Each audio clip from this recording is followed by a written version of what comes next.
breathe in slowly through your nose, hold the breath for 3 seconds, and then exhale with an open mouth, similar to fogging a mirror. In huffing, a small breath in, followed by a long exhale, moves mucus from the small airways up into the larger airways.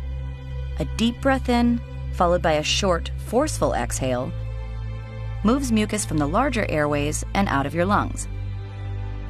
Then, you cough to clear the mucus out of your airway. After coughing, it's important to always spit out the mucus and not swallow it. Remember to clean your hands